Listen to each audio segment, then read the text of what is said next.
¿verdad? En Nueva Orleans, que casi acaba y arrasa con el puerto de Nueva Orleans. El terremoto de Chile, el casi de los últimos que acaban de ver, que movió la inclinación del eje de la Tierra. Esto es impresionante, nunca había sucedido.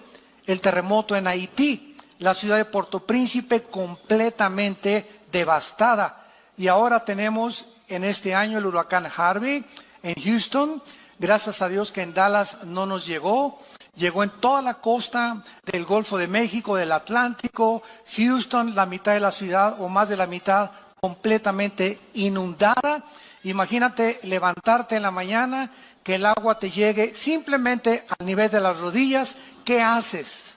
Con toda la basura que se desparramó por todas las aguas, los botes de basura, las infecciones, hasta los lagartos se metieron, víboras, culebras.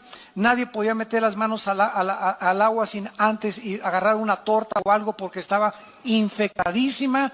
¿Y a dónde voy a ir? Al supermercado nadando? Como voy, no tengo ni siquiera un bote. Voy a la farmacia, necesito pañales para mi hijo o leche. De veras, ustedes no tienen idea lo que se vivió en Houston en los últimos semanas. Y ahora, ¿verdad? El huracán Irma, que ahorita precisamente está pegando ya en la península de Florida. Parece que se desvió un poco de Miami, va la tormenta tropical en Miami, se dirige hacia Tampa y hacia el norte de la Florida, que están esperando más de 7 millones de evacuados. ¿Saben ustedes lo que significa eso? 7 millones de evacuados. Teníamos una persona que nos habló, que nos dijo que simplemente de Miami a Orlando, que no es un viaje como de 45 minutos, hizo 24 horas manejando. De la línea de carros tan despacio, porque toda la gente, ¿verdad?, huyendo hacia el norte, hacia Atlanta, prefiriendo, ¿verdad?, rescatar su vida que poder morir. Todas estas tragedias y todos estos acontecimientos nos tienen que recordar las verdades que vamos a continuar a desarrollar, y todos tenemos que recordar algo en primer lugar. La Biblia dice en Hebreos 9:27 que todos estamos sentenciados a muerte, porque es necesario que todos nosotros muramos, así está escrito, inmediatamente después de que tú mueras y de que yo muera, viene el juicio. No hay transmigración de las almas, no hay reencarnación, no hay purgatorio, no hay un lugar intermedio. En el momento que tú mueras, en la forma que tú mueras, cuando tú mueras y donde tú mueras, inmediatamente te enfrentas con Dios, como juez o como tu Salvador. Este mundo, ¿verdad?, es completamente temporal y frágil. Ahora bien, si tenemos en cuenta que todos tenemos que morir, fíjense cómo cambia la perspectiva cuando venimos a la Biblia que cuando estamos lejos de Dios. Si tenemos en cuenta que todos tenemos que morir, cuando mueren 50 personas juntas en un avionazo, cuando mueren 15,000 personas juntas en un terremoto, o cuando mueren 200,000 personas como en Indonesia juntas por la inundación, se le llama tragedia. No se le llama tragedia cuando morimos individualmente. Todas esas personas en Indonesia, en las Torres Gemelas, las que murieron en Houston, las que van a morir por los huracanes, todos teníamos que morir, de alguna forma. Pero en el momento que es algo que nos rodea, le llamamos una tragedia.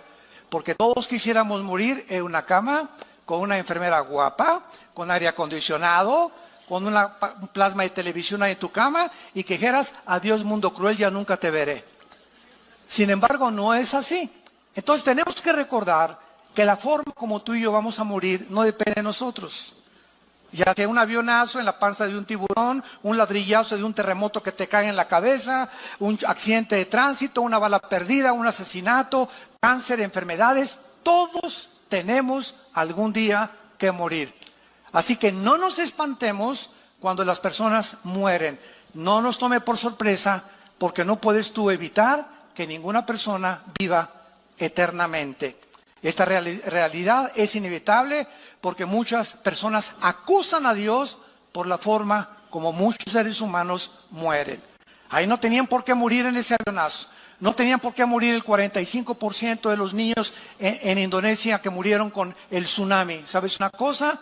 Cuando yo me puse a investigar acerca de las costumbres en Indonesia, y de esos 45% de niños que murieron menores de 12 años de edad, la muerte, escúchame, la muerte de esos niños fue un acto de misericordia de Dios. Si esos niños hubieran quedado vivos, hubieran sido educados en la brujería, en la prostitución, en el tráfico humano y en todas las desgracias que en esa zona del Asia se siguen practicando. Así que Dios en su misericordia se llevó a todos esos niños porque la Biblia enseña que de ellos es el reino de Dios. Ah, no, pero hay muchas personas que quieren que esos niños lleguen y sigan sufriendo y llegan a los 30 años y que sufran y que se casen y que se divorcien y que lleguen a los 50 años y que experimenten con el cáncer. ¿Cuántos de nosotros no quisiéramos eso? Ahora, ¿qué cosa es mejor? ¿Morir joven o vivir muchos años? Si es con Cristo, dice Filipenses 1:21 el apóstol Pablo, el morir es ganancia. Y si el vivir, si quedarme en la vida es Cristo, es mucho mejor. Pero así somos nosotros, ¿verdad? Como hay personas que me han hablado, oiga mi hermano, hoy por mi abuelita allá en la Cruz Roja, estamos todos deshechos. ¿Qué edad tiene tu abuelita? 95 años. Pues déjenla que se pinte ya. Hermanos, por favor, oren. Oye, espérame tantito, la pobre señora ya se tenía que ir. Es más, se tardó. Bueno, dichosos los que llegan con salud de esa edad, ¿verdad? Pero queremos que se quede. ¿Para qué quieres que se quede tu abuelita aquí, verdad? Si ella es cristiana, gloria a Dios, va a ser libre. El cuerpo es una prisión. No vengan a orar por ella, pero ¿para qué vamos a orar por ella? ¿Para que se quede 5 años, hasta los 10, 100 años de edad? Que ya no pueda ni caminar la pobrecita, que ya no pueda ni ver la pobrecita. ¿Para eso quieres que se quede tu abuelita? Simplemente porque la quieres tener como tú. La muerte para el cristiano es ganancia. Escapamos, dice la Biblia, bienaventurados los que mueren en el Señor, porque han descansado de sus obras. Entonces, vamos a ver claramente por qué ocurren estas tragedias. Número 1, veamos la perspectiva de Dios. Isaías 55, versículos 8 y 9. Porque mis pensamientos, dice Dios, no son vuestros pensamientos. Dice Dios, yo no pienso como tú piensas, Pancho, Carmelita, astrofísico, físico, ateo, escéptico y agnóstico. Yo no pienso como ustedes. Mis pensamientos son muchísimo más altos que la forma como tú ves el mundo, la perspectiva que tú tienes de la muerte, la perspectiva que tú tienes de la vida, la forma como tú ves las tragedias. Entonces, la razón por la cual mis pensamientos son más altos que los tuyos es precisamente una de las razones por las cuales la mayor parte de los ateos, en los 40 años que tengo de compartir el mensaje de la Biblia, he tenido más de 45, 50 ataques y enfrentamientos y debates frente a frente en el radio, en la televisión, con ateos. Y durante el siglo XX, me acuerdo, en los 90s, 80s, que fue la cúspide del siglo XX del ateísmo, el 90% de los ateos que hemos debatido durante toda nuestra vida, el 90% de los ateos son personas amargadas contra Dios.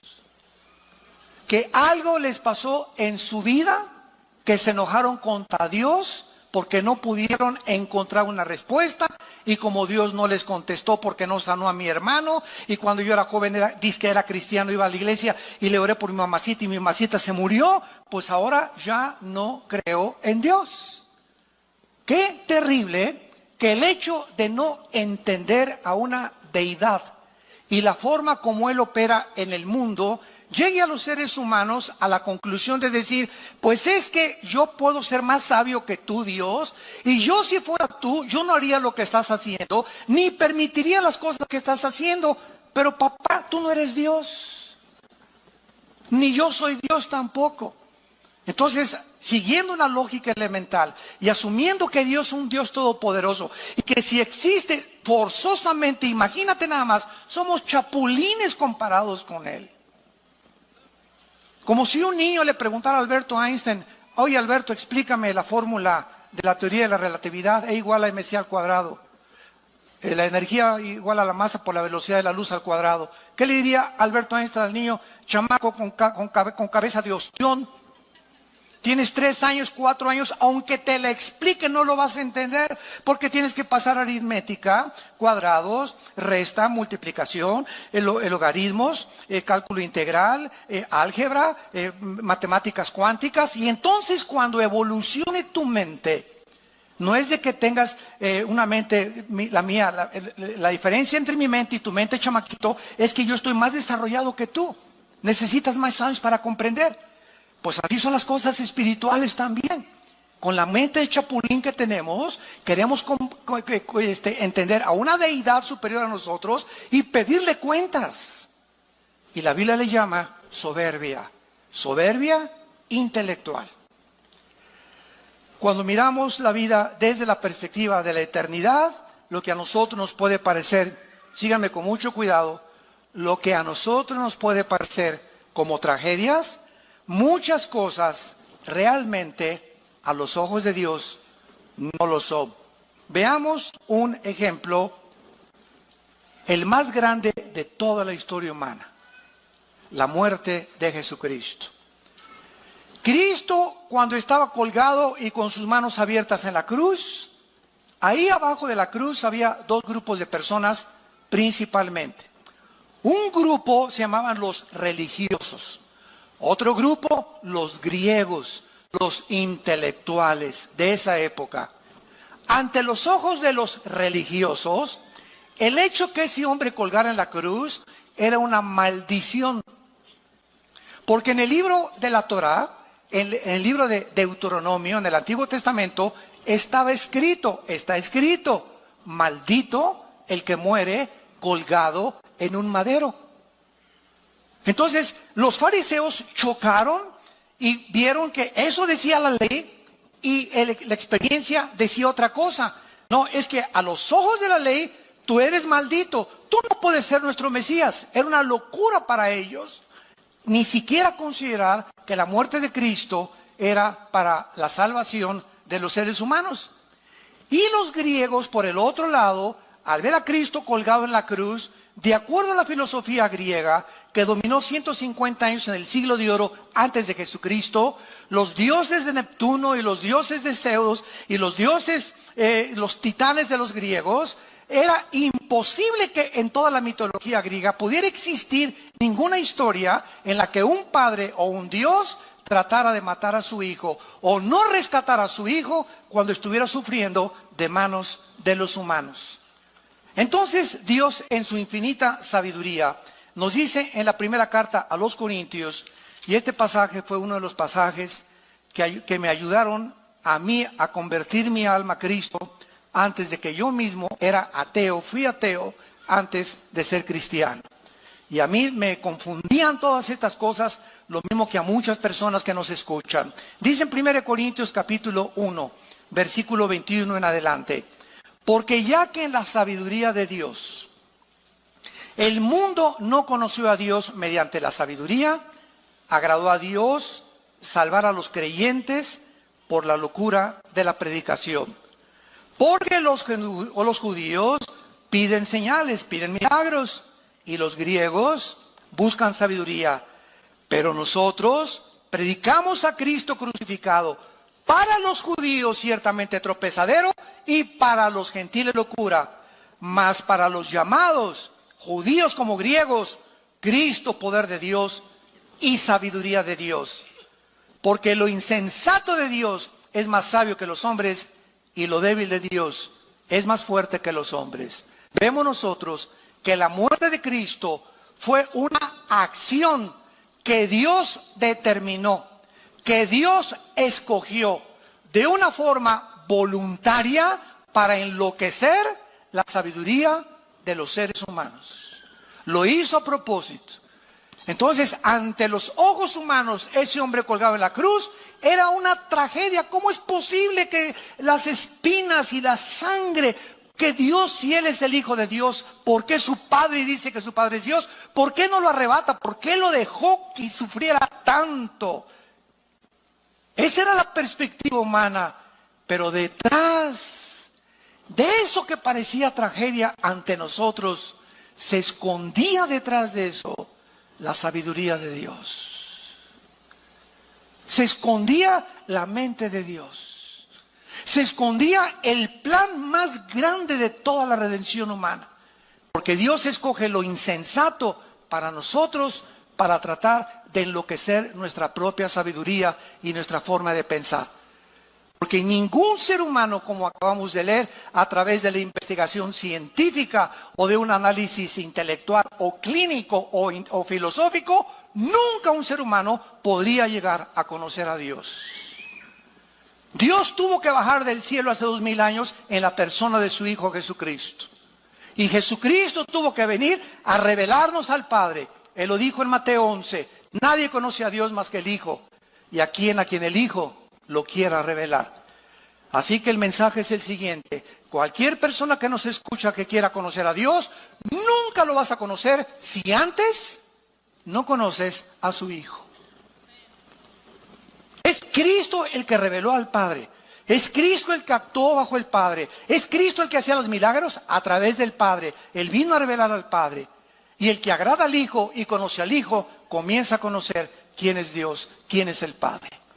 Así que no lo vas a conocer en flor de loto en Chapultepec, ni a través del yoga, ni a través de las filosofías orientales, ni a través de Buda, ni de Confucio, ni de Hare Krishna, ni del Dalai Lama, ni de Mahatma Gandhi. La única persona que ha existido en la historia, que ha bajado del cielo, que ha muerto en una cruz, ha sido enterrado, sepultado y resucitado a los 3 días, se llama Jesús. Ahora bien, las catástrofes tienen que ocurrir antes que venga Cristo. La Biblia profetizó, habrá pestes, hambres, terremotos, sediciones en diferentes lugares. Dice en Lucas 21, las gentes desfalleciendo por el temor, por el bramido de las olas. Así fue escrito hace 2000 años. Y en respuesta a muchas preguntas que han surgido en relación a los huracanes, ustedes no se imaginan cómo hemos sido bombardeados. En las últimas 2 semanas con llamadas a la casa de ustedes, me han despertado a la 1 de la mañana. Ay, mi abuelita tiene miedo que el huracán la agarre. ¿Y qué quiere que haga, señora? ¿Verdad? Ay, pues que ore por ella. Imagínense nada más. Que ore por ella a cientos de kilómetros de distancia. Y mi tío que es ateo dice que ahora sí que por favor le explique a usted cómo es posible que Dios existe y permitiendo tantas devastaciones y tantas cosas. Unos son ataques, otros oraciones, otros inconsistencias, etcétera, etcétera. Pero es increíble cómo se encuentra ahorita la humanidad confundida, preguntando, gritando, ¿qué está pasando con el mundo? ¿Qué es lo que va a suceder? Viene la Tercera Guerra Mundial, el gordito loco de Corea del Norte a punto ya de mandar bombas a Guam, a Corea del Sur, a Israel, a Estados Unidos, etcétera, etcétera. Estamos en un punto de la historia tan conflictivo, tan confundido, que es la hora de la iglesia. Este es el momento en el que más podemos nosotros darle al mundo la luz que están buscando. Filósofos, sistemas de gobierno, ideologías, comunismo, democracia, monarquías, ateísmo, agnosticismo, de todo tipo de filosofías de gobierno, de pensamiento, religiones, de economías, gobernantes, todos viven confundidos en este momento. Ya no saben qué sistema es mejor de gobierno, qué ideología es la mejor, cuál es la mejor religión, cuál es el mejor Dios. Ahora ya viene la corriente famosa que la Biblia profetizó, donde se va a levantar un líder religioso en el mundo que se llama el ecumenismo, tratando de unir. Vamos a unirnos, vengan para acá los budistas, vengan para acá los del Islam. Todos estamos adorando a un Dios con diferentes nombres. Un momentito, por favor, Jesús, María y José y el burrito que los acompaña. ¿Cómo que son diferentes nombres con el mismo Dios? De ninguna manera. A eso vino Jesús al mundo como un hombre radical a decirnos: nadie va al Padre si no es por mí. Ese radicalismo de Jesús: yo soy el camino, no hay ningún otro camino. Yo soy la verdad, no hay ninguna otra verdad. Y yo soy la vida. Eso es lo que hace que el mundo le acuse y nos acuse a nosotros de intolerantes. Siempre que he tenido yo debates con rabinos, con budistas, con musulmanes, es que usted nada más Jesús. Así es porque Él lo dijo: yo soy la resurrección y la vida. Yo soy el pastor y doy mi vida por las ovejas. Ni tu Buda, ni Mahoma, ni Mahatma Gandhi, ni el Dalai Lama, ni Hare Krishna, ni nadie ha dado su vida y ha dicho: voy a morir a los 3 días y voy a resucitar. Entonces nos enfrentamos en un tiempo en el mundo en el que tenemos ya para poder tener respuestas.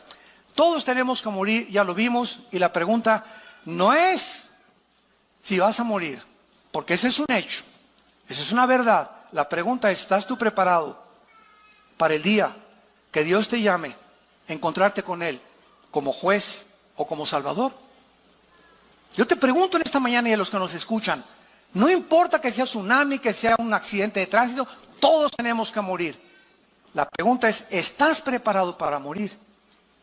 ¿Estás listo para ese momento en el que sale el alma y el espíritu del cuerpo? Nuestro cuerpo queda aplastado bajo un terremoto, en la panza de un tiburón, muerto, te entierran, te creman. No importa lo que hagan a nuestro cuerpo. Este cuerpo corruptible, que está sujeto a un deterioro celular por la misma ley de la segunda ley de la termodinámica, la ley de la entropía, que todo tiene que oxidarse y desgastarse, nuestro cuerpo se lo van a comer los gusanos. Polvo somos y al polvo regresamos. Pero ¿qué de tu espíritu? ¿Qué de tu alma? ¿Qué de esa parte invisible, espiritual, que la Biblia nos muestra que somos internamente? ¿Y qué es lo que tiene valor verdaderamente? ¿Qué vas a hacer del día de tu muerte? ¿Tú crees que Dios te dé la oportunidad de arrepentirte como te la está dando ahorita?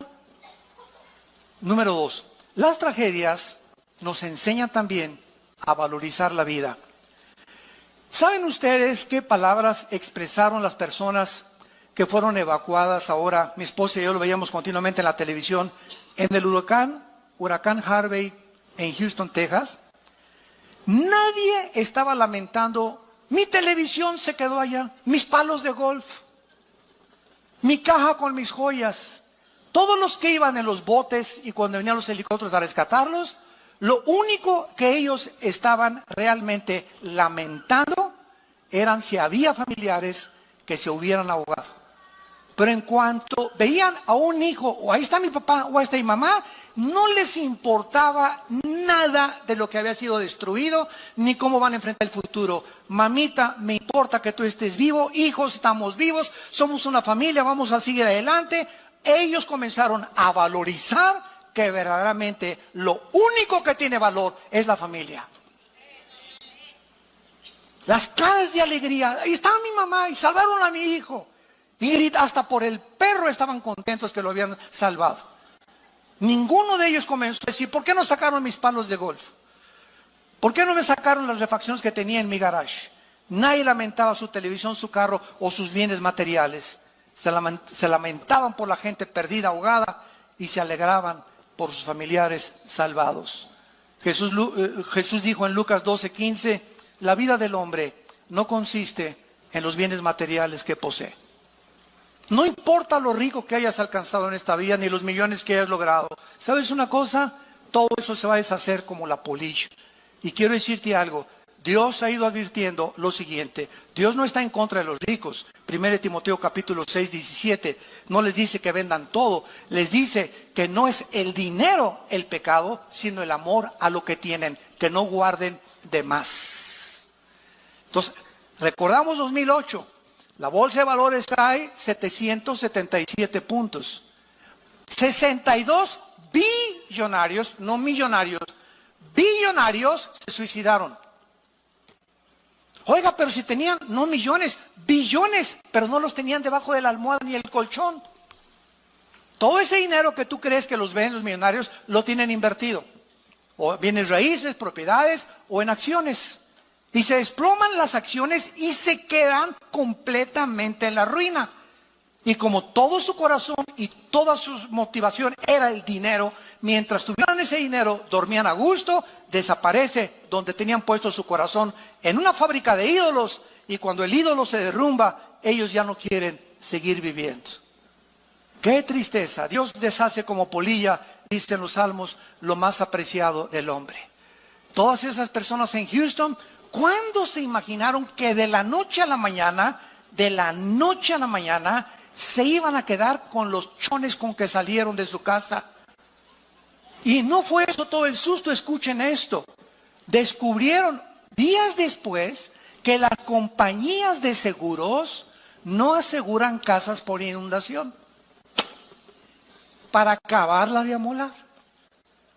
La compañía de seguros no hay pólizas, y si tú la quieres comprar te cuesta muchísimo más. Está garantizado contra incendios, un árbol que le caga el techo, una explosión de gas dentro de la casa, pero no por inundación. Así que miles de personas ahora en Houston y en Miami se van a quedar sin casa y van a comenzar de ceros su propia vida.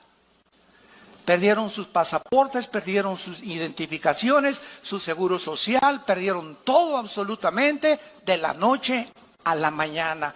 ¿Estás tú preparado para alguna tragedia de estas? Enfrentarla con la paz que sobrepasa todo entendimiento y decirle: el Señor Dios dio, el Señor Dios quitó, sea bendito el nombre de Jehová. Como lo hizo un hombre en la Biblia llamado Job, cuando de la noche a la mañana perdió sus propiedades, su ganado, sus hijos, y para acabarle a amolar, le dejó la esposa. Y lo digo de amolar, ¿verdad? No porque sea malo estar casado, simplemente porque la esposa comenzó a maldecir a Dios. Y comenzó a maldecirlo a Job también. O sea, le dejó la última espina todavía a Job. Pero lo más lindo, ¿verdad?, es que vemos que al final del libro tienen el doble de hijos, le deja la misma esposa, le trajo a Miss Universo y fue un hombre felizmente murió felizmente. Entonces, las tragedias nos enseñan a valorizar la vida. Además, las tragedias unen a toda clase de personas. Los salvavidas, cuando vino ahora el huracán en Houston, no le decían a los que estaban flotando, ahogando: ¿eres del PRI o del PAN? ¿Eres blanco o eres negro? ¿Tienes feria o no tienes feria? ¿Tienes plata o no tienes plata? ¿Verdad? Ni de esas cosas. El rescate no era para los ricos, ni para los pobres, ni para los blancos, ni para el partido. Ahí nos damos cuentas de qué forma en las tragedias no hay color de piel, no hay partidos políticos, no hay ideologías, no hay nada. Todos somos seres humanos, creados a la imagen y la semejanza de Dios. Y todas las cosas que nos dividen, tonterías, ¿verdad?, que se llegan a matar porque tú eres de otro partido, pues tú le vas a las Chivas, yo a la América, y te voy a agarrar botellazos, porque yo soy americanista. Y si sale el camión de la UNAM, de los Pumas, y sale otro camión, le rompen los cristales y lo voltean porque le ganaron a los Pumas. Qué increíble es el ser humano, y de cómo las pasiones combaten dentro de nosotros por minimidades, por tonterías. Y finalmente encontramos también, ¿verdad?, que el mundo no va a funcionar nunca sin Dios. Un desastre como este huracán nos recuerda que este mundo no funciona, pero el próximo sí lo hará. Y ese fue el sentimiento de todos los santos a través de la Biblia. Dice en Hebreos 11, versículo 13: conforme a la fe, murieron todos estos, tanto los mártires como los no mártires, sin haber recibido lo prometido, sino mirándolo de lejos, creyéndolo, saludándolo y confesando que eran extranjeros, peregrinos sobre la tierra, porque los que esto dicen claramente dan a entender que buscan una patria. Pues si hubieran estado pensando en aquella de donde salieron, ciertamente tenían tiempo de volver, pero anhelaban una mejor, esto es, celestial. Por lo cual Dios no se avergüenza de llamarse Dios de ellos, porque les ha preparado una ciudad. Todos estos hombres que han muerto atrás de nosotros, desde el siglo XX hasta atrás, y que han seguido a Jesucristo, nunca consideraron que esta vida era eterna. Todos aceptaron la perspectiva: soy peregrino en este mundo, mi vida va a pasar así. Los que ya pasamos del 5º piso lo sabemos. Así pasa la vida, pero así. Vemos los nietos, los hijos, y nos damos cuenta qué rápido envejecemos. Y comienzas a valorar qué es lo más importante para la vida.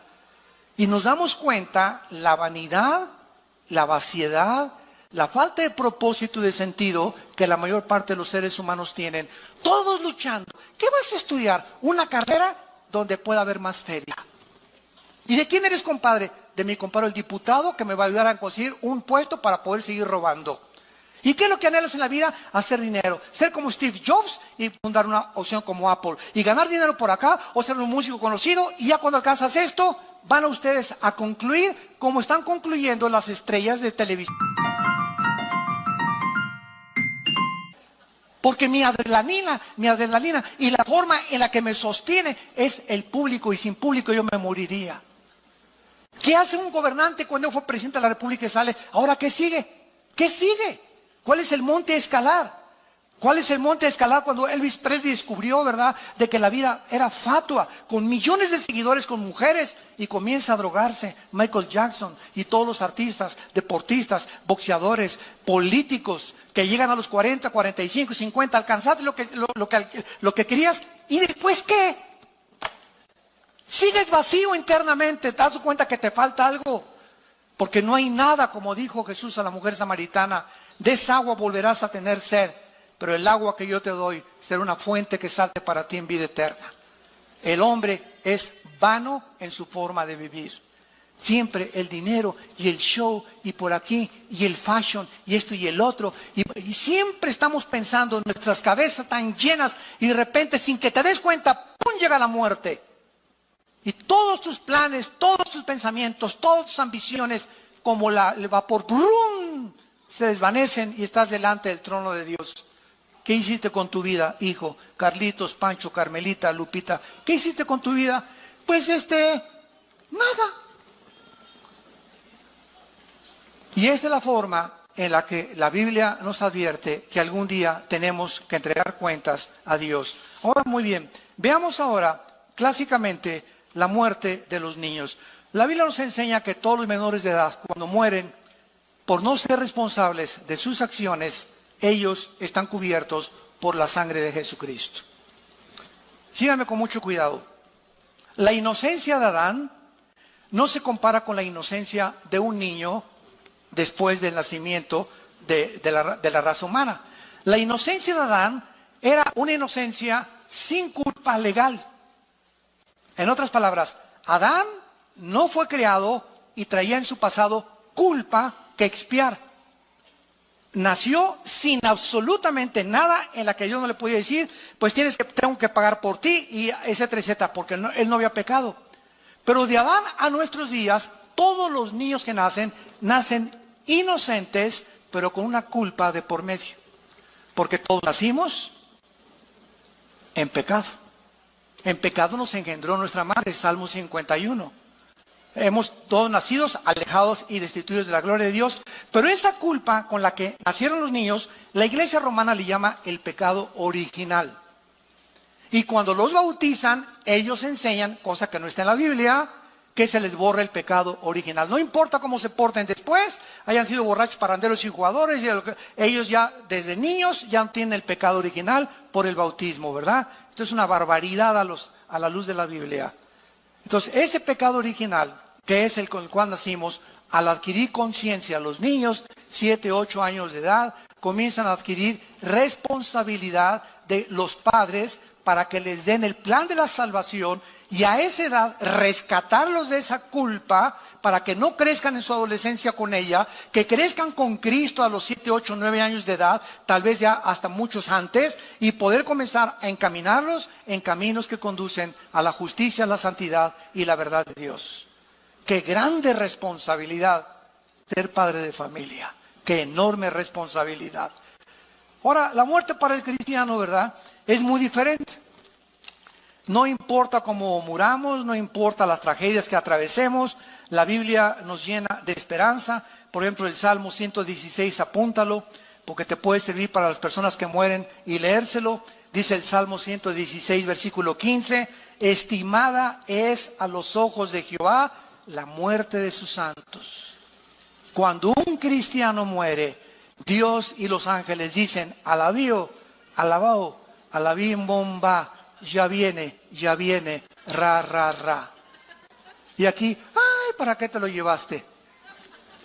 Porque el instinto de sobrevivencia nos hace actuar de esa manera. Nosotros queremos que todos, ¿verdad?, nuestros seres queridos se queden hasta los 80, hasta los 100, hasta que con nosotros.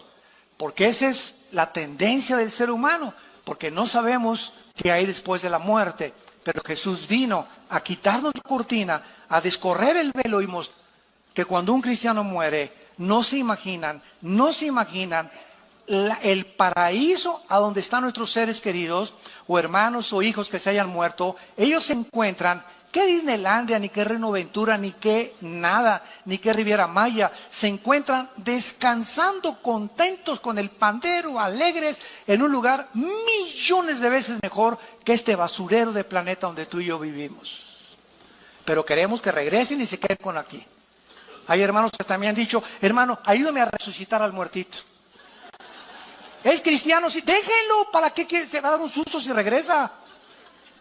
Imagínense nada más, ¿no? Es que Cristo dijo que resucitar, espérame un ratito, lo hizo para demostrar su deidad. Pero ¿para qué quieres que resucite? ¿Para qué quieres que regrese de basurero? Está mucho mejor en el otro mundo que vive. Pero así somos los seres humanos. Dice la Biblia en Hebreos capítulo 14, versículo 32, lo mismo acerca de la muerte para los cristianos. Proverbios 14, 32. Por su maldad será lanzado el impío, mas el justo en su muerte tiene esperanza. No hay ninguna esperanza para el que muera y nos esté escuchando ahorita sin Cristo.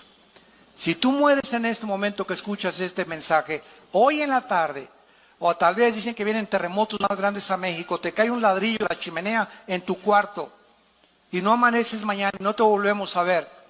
Tú mueres sin Cristo, no lo digo yo, lo dice este libro que se llama la Biblia.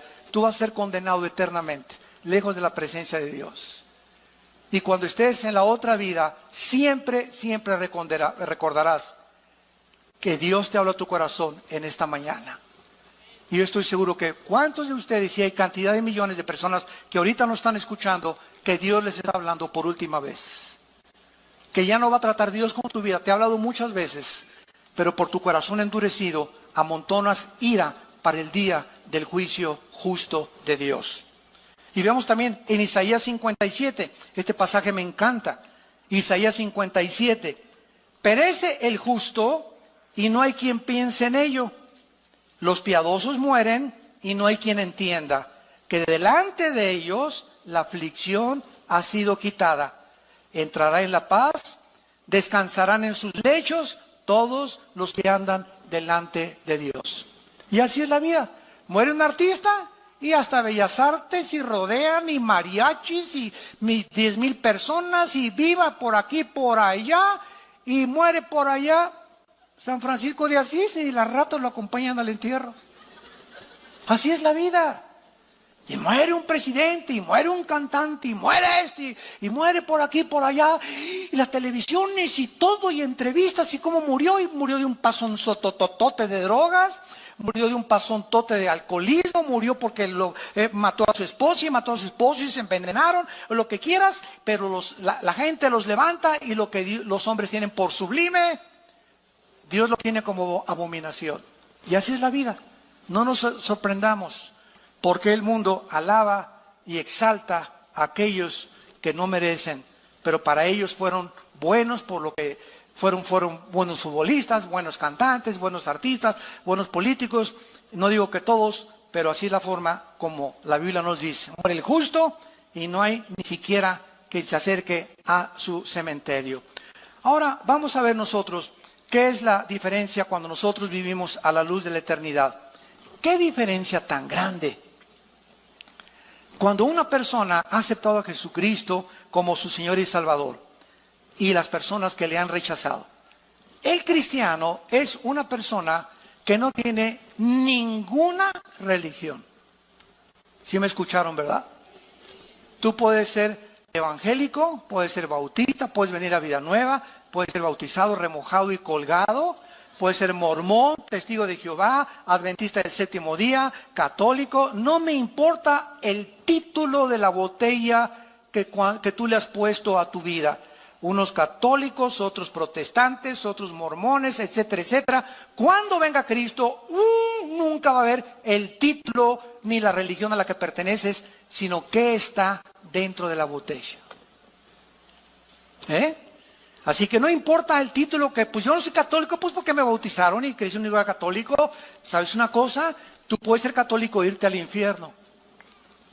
Tú puedes ser mormón e irte al infierno. Tú puedes ser evangélico e irte al infierno. No es la religión la que nos salva, entendámoslo por el amor de Dios. Dice 1 Juan capítulo 5, el que tiene al Hijo tiene la vida. El que no tiene al Hijo, aunque tengas la religión que tengas, la religión y la iglesia te va a salvar. El que salva es la persona de Jesús. Entonces tú necesitas a la persona de Cristo en tu vida como tu Salvador, y cuando tú lo invitas como tu Salvador, comienzas a tener relación no con dogmas, ni con ritos, ni con peregrinaciones. Comienzas a tener relación con un hombre que murió y resucitó, viva, orgánica y dinámica, que se llama Jesucristo. Y si tú que me escuchas me dices que tienes una religión y nunca en las mañanas te levantas a tener comunión con Dios en la Biblia, no en el Corán ni en el libro del Mormón, en la Biblia, no tampoco en los libros de Walter Mercado ni los de los gurús, en la Biblia. Si tú no tienes un tiempo en la Biblia diario con Dios, donde tú oras y descubriste que platicas con Dios y Él ya se hizo real en tu vida, tu religión te va a condenar. Porque te vas a morir engañado, creyendo que porque tenías una religión te vas a salvar. Y no es así. Dice en 1 Juan 1, 12 y 13. Mas a todos los que le recibieron, Evangelio de Juan 1, 12 y 13, a los que creen en su nombre, les dio potestad de ser hechos hijos de Dios. Que dice la Biblia que no es cierto que todos somos hijos de Dios. Cuando tú oigas que alguien dice, o un líder cristiano, o un líder religioso, es que todos somos hijos de Dios y todas las religiones tienen el mismo Dios, es el mentiroso más grande que tú has oído, disfrazado de ángel de luz.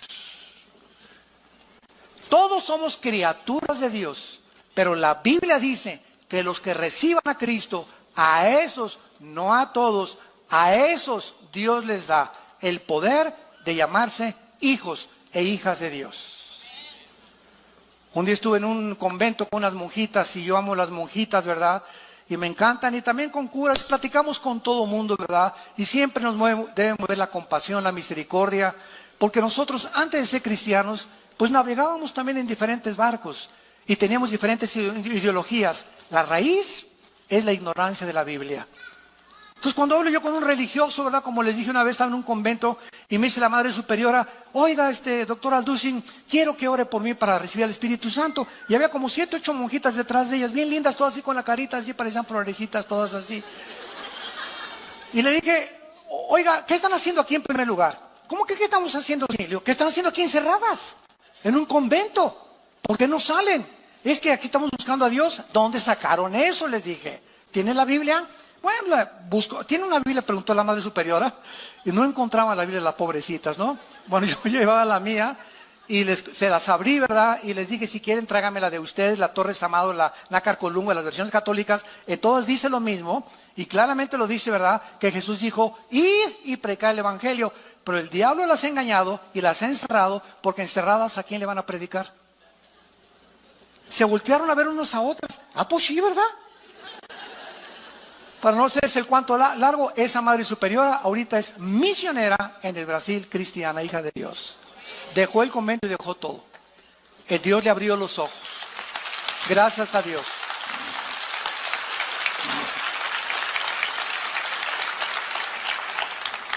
Jesús profetizó a sus discípulos que vendrían estos tiempos, aumentaría en el mundo las guerras, el hambre, el odio, la falta de amor, la deshumanización y la falta de afecto natural.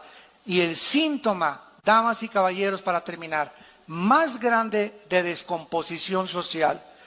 No nos asustemos de los tsunamis, terremotos que van a venir y van a azotar el mundo, y muy pronto ya soy en las cascos del Apocalipsis, en el cielo, que viene Jesús pronto por nosotros. La iglesia va a salir antes de que todos los juicios del Apocalipsis caigan sobre el mundo. Es una promesa de Cristo. Asustémonos, de la descomposición social de los matrimonios. El matrimonio es la institución más santa y más sagrada que Dios estableció. El matrimonio es el fundamento de todas las sociedades y la familia. Y de acuerdo a este libro, la familia es un papá, un varón, una mujer con hijos. Esa es la familia para Dios. No es un hombre con un hombre y una mujer con una mujer. Eso ya es la descomposición más terrible, más degradante, más inmoral a la que la sociedad humana ha llegado.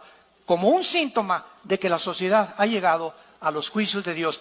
No echemos la culpa a Dios. ¿Por qué muere tanta gente? ¿Y por qué estos terremotos? Veamos el comportamiento y el pecado tan descarado donde el ser humano está aceptando esto como algo normal. Y no es normal, es pecado. Un matrimonio es entre un hombre y una mujer, un perro y una perra, un gato con una gata, un león con una leona, un caballo con una yegua. No es un caballo con un caballo ni un perro con un perro. Dejemos la Biblia, la naturaleza misma nos enseña la multiplicación de las especies. Por eso hay el género femenino y el género masculino. Eso no fue una obra de la evolución. No es una coincidencia que yo haya nacido con órganos reproductores masculinos y mi esposa femeninos. ¿Para qué? Para unirnos los dos. Un niño necesita una mamá, un niño necesita un papá. No necesita dos mamás y dos papás. Un niño que crezca sin un papá pierde la imagen masculina. Y de acuerdo a estas estadísticas, casi el 60% del homosexualismo es de personas que nacieron en matriarcados. Donde en el lugar es la mamá la que manda y el papá está borrado completamente. Y el hijo se identifica con la mamá porque el niño necesita la identidad de un padre. El niño necesita la identidad de una madre. Pero hemos llegado a este grado en el mundo de la sociedad y por eso los juicios de Dios están como nunca van a venir. Porque nos estamos descomponiendo, entendámoslo, nos estamos descomponiendo. Estamos pensando que la economía y esto y que es la moral a lo que Dios le da importancia en la Biblia. Tú tienes en esta tarde la oportunidad de arrepentirte de tu vida, de ayudar a que te cambie el Espíritu Santo. Cristo vino para transformar nuestras vidas, para darnos paz, para darnos dirección, para abrir nuestro entendimiento y entender por qué nací, cuál es mi propósito en el peregrinaje. Vamos de pasada por este mundo. Nos está esperando un mundo muchísimo mejor. Vengamos a la cruz en esta tarde. Ven a la cruz y tus pecados, si fueren negros como el carbón, como la blanca lana, vendrán a ser. Porque Dios muestra su amor para con nosotros, en que siendo un pecadores, Cristo murió por nosotros. En otras palabras, el mensaje de la Biblia no es, mira, deja la borrachera, deja tu amante, deja tu homosexualismo para que Dios te acepte. Ese no es el mensaje de la Biblia, ese es el mensaje de las religiones. Esa es la gracia, es lo que hace diferente el mensaje de este libro a las demás religiones. El mensaje de la Biblia dice, ven cómo estás.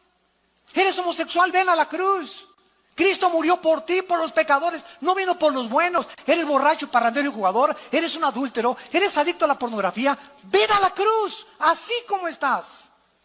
Y si tus pecados fueron negros, mataste a 30 personas, abortaste a 50 niños, ven así como estás, con esa culpa que te está destrozando, y la sangre de Cristo nos limpia de toda maldad. Es el mensaje de la cruz. Vengan como están. Ven cómo estás. No digas, es que yo quiero primero cambiar, es que nunca lo vas a hacer. Si así fuera, si hubiera alguna fuerza en nosotros que nos pudiera proporcionar la paz y que pudiéramos cambiar, no hubiera muerto Cristo en la cruz, pero Él murió precisamente por nuestra debilidad, por nuestra incapacidad de vivir para Dios. Ese es el mensaje de la cruz. Si no fuera así, entonces la muerte de Cristo fue un desperdicio. Tenemos que entender este mensaje y compartir este mensaje. Dios nos acepta así como estamos. Yo cuando vine a Cristo era un pobre en el suelo, sin destino, ateo, borracho, experimentando con algunas drogas, con un odio tremendo contra el mundo entero, retando al cristiano, retando a todo mundo, contra toda autoridad, ¿verdad? Me decepcioné del comunismo, me decepcioné de los gurús, etcétera, etcétera, de los Hare Krishna, ya no sabía qué hacer con mi vida, intenté quitarme la vida 2 veces. Y en ese sentido, mi hermano Alejandro, que lo conocen ustedes, que es pastor de esta iglesia, fue el que me abrió abrió la Biblia y me dijo, ven a Cristo, no te invito a una religión, ven a Cristo, dale la oportunidad. Le has dado oportunidad a Buda, metiste a Buda tú, metiste el programa de Buda, metiste el programa del Maharashi, metiste a Walter Mercado, metiste a los brujos, metiste a los astrólogos, metiste a Bertrand Russell, a Nietzsche. Abre la puerta ahora al programa, al software de Dios. Es gratis, me dijo, dale la oportunidad. ¿Por qué no le das la oportunidad? Lo vi muy lógico, muy convincente. Caí de rodillas y le dije, Jesús, si tú eres el Hijo de Dios, aquí estoy. Yo no te prometo, yo no puedo cambiar nada en mi vida. Vengo a abrazar tu cruz para que tengas misericordia de mi pecador. Misericordia de mi pecador. Misericordia de mi pecador. Misericordia de mi pecador. Misericordia de mi pecador. Misericordia de mi